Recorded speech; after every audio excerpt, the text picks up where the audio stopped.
Hello everyone. आज की class में हम लोग बात करने वाले हैं इंग्लिश वर्ड्स के बारे में, जो कि रोज़ाना बोलने में बहुत ही इम्पॉर्टेंट होती है। ठीक है, बट हम कौन कौन से ऐसे वर्ड्स हैं जिसके थ्रू हम अनेकों सेंटेंसेस को बना सकते हैं और अपनी डेली लाइफ यूजेस में यूज कर सकते हैं। इसी को समझने वाले हैं इस वीडियो में। ठीक है, तो मैं आपसे रिक्वेस्ट करूँगा कि अगर आप लोग हमारे चैनल पर नए हैं तो प्लीज़ चैनल को सब्सक्राइब कीजिए और बेल आइकन को प्रेस कर दीजिए, जिससे आने वाली सभी वीडियोज की नोटिफिकेशन आप तक प्रॉपर पहुंचती रहे। सो क्लास को स्टार्ट करते हैं। पहला वर्ड है इधर उधर, यानी हियर एंड दियर। इसका इंग्लिश सेंस निकलता है। ठीक है, जैसे कि हम मोबाइल की तलाश में इधर उधर गए। I can say in English we went here and there looking for mobile. ठीक है, यानी हियर एंड दियर का यूज हम इधर और उधर हिंदी वर्ड्स के लिए करते हैं। होप यू कि आप लोग को ये चीज़ें समझ में आई होंगी। ठीक है, हम मोबाइल की तलाश में इधर उधर गए। We went here and there looking for the phone और मोबाइल। ठीक है, तो मुझे आशा है कि आपको पहला वर्ड अच्छे से समझ में आ गया है। ठीक है, इसी के साथ में अगले वर्ड्स की ओर बात करते हैं। अगला कौन सा नया वर्ड है जो कि हम लोग बोलते हैं? नेक्स्ट है अगेन एंड अगेन। इसका हिंदी में निकलता है बार बार। ठीक है, अगेन एंड अगेन यानी बार बार। ठीक है, बार बार। ठीक है, अगेन एंड अगेन। अब इसके एग्जाम्पल को समझते हैं। जैसे कि उन्होंने इसे बार बार आजमाया। ठीक है, उन्होंने इसे बार बार आजमाया। He has tried it again and again. ठीक है, he has tried it again and again. ठीक है, तो होप यू कि आप लोग को ये चीज़ें समझ में आ गई हैं। ठीक है, अगेन एंड अगेन मतलब बार बार। ठीक है, तो इसी के साथ में नेक्स्ट एग्जाम्पल की ओर हम लोग बढ़ते हैं। नेक्स्ट एग्जाम्पल में कौन सा नया वर्ड है उस बारे में बात करते हैं। ठीक है, देखिए अब नेक्स्ट है कभी कभी आए दिन। ठीक है, यानी वन एंड ऑफ, और can say in English of and on. ठीक है, आगे पीछे दोनों वर्ड्स को कर सकते हैं। ठीक है, दोनों को आगे पीछे भी कर सकते हैं, हिंदी मीनिंग सेम ही रहेगा। ठीक है, इसके लिए आप लोग को कन्फ्यूज़न होने की ज़रूरत नहीं है। ठीक है, यानी कन्फ्यूज़ होने की आवश्यकता नहीं है।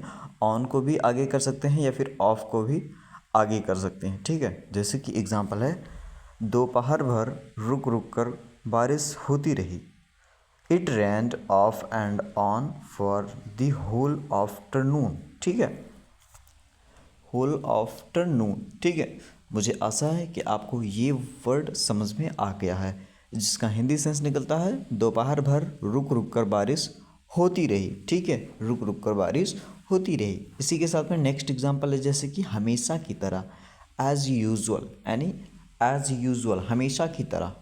ठीक है, इसका इंग्लिश है एज यूजुअल। अब जैसे एग्जांपल है वह हमेशा की तरह देर से आई। सी कम लेट एज यूजुअल। ठीक है, सी कम लेट एज यूजुअल। ठीक, वह हमेशा की तरह देर से आई। ठीक, तो होप यू कि आप लोग को ये वर्ड भी समझ में आ गया है। इसी के साथ नेक्स्ट एग्जाम्पल की ओर बढ़ते हैं, यानी नेक्स्ट वर्ड्स की ओर बढ़ते हैं, जो कि नेक्स्ट वर्ड में है अचानक से। अचानक से, इसका जो इंग्लिश वर्ड है वो होता है सडनली, SUDDENLY, सडनली। ठीक है, अचानक से। जैसे कि वे अचानक हंसने लगे।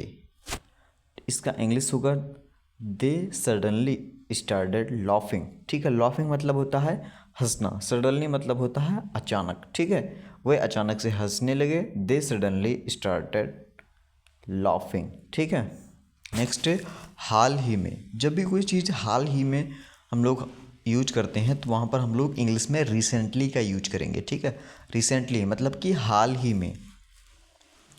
एग्जाम्पल है जैसे कि उसे हाल ही में एक अच्छी नौकरी मिली।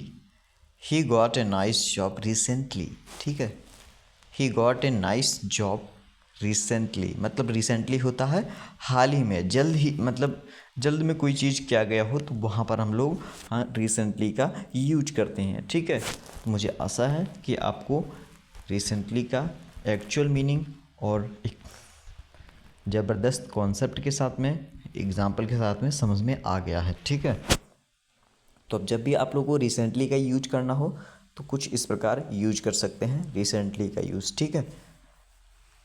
तो मुझे आशा है कि आपको ये वर्ड भी समझ में आ गया है। इसी के साथ में नेक्स्ट है, जैसे कि लिखा हुआ है फॉर वंस, ठीक है। फॉर वंस इसका जो हिंदी मीनिंग निकलता है एक बार के लिए। एक बार के लिए चलो ये चीज़ कर लेते हैं, एक बार के लिए हम मान लेते हैं, ऐसे वर्ड्स बहुत बोलते हैं बट हम इसका एक्चुअल मीनिंग नहीं पता होता, ठीक है। हम इन चीज़ों को एक बार के लिए कर सकते हैं। We can do these things for once, ठीक है। तो कुछ इस प्रकार हम लोग वंस का यूज कर सकते हैं। होप यू कि आप लोग को ये चीज़ें समझ में आई हैं, ठीक है। हम इन चीज़ों को एक बार के लिए कर सकते हैं। We can do these things for once, ठीक है। सो अब देखिए अगला है उसी समय या फिर वहीं पर, देन एंड दियर, ठीक है। देन एंड दियर, ठीक है। एग्जाम्पल है जैसे कि उसी समय हमने इसे खरीदने का फैसला कर लिया। इसको इंग्लिश में कहेंगे then and there we decided to buy that, ठीक है। तो यहाँ पर देन एंड दियर का यूज किया गया, ठीक है। Then and there we decided to buy that, ठीक है। इसी के साथ में हम लोग अगले एग्जाम्पल की ओर बढ़ते हैं। तो देखिए नेक्स्ट वर्ड है फॉर द टाइम बीइंग, ठीक है। फॉर द टाइम बीइंग यानी फिलहाल उतने समय के लिए, ठीक है। एग्जाम्पल है जैसे कि फिलहाल वह अपनी मौसी के साथ रह रही है। आई can say in English she is staying with her aunty for the time being, ठीक है। फिलहाल के लिए वह अपनी मौसी के साथ रह रही है, मतलब कुछ समय के लिए, फिलहाल के लिए अभी अपनी मौसी के साथ रह रही है, ठीक है। तो मुझे आशा है कि आप लोग को ये वर्ड्स भी समझ में आ गया है। नेक्स्ट है पहली नज़र में, एट फर्स्ट साइट, ठीक है। जैसे कि किसी को पहली नज़र में जज ना करें, ठीक है। डोंट जज एनीवन एट फर्स्ट साइट। पहली नज़र में किसी की राय नहीं बननी चाहिए, ठीक है। एज आ यूजुअल हम लोग इस वर्ड्स का यूज कर सकते हैं एट फर्स्ट साइट, ठीक है। एट फर्स्ट साइट पहली नज़र में। होप यू कि आप लोग को ये चीज़ें भी अच्छे से समझ में आ गई हैं, ठीक है। वेल आज की जो क्लास है इसको यहीं पर एंड करते हैं।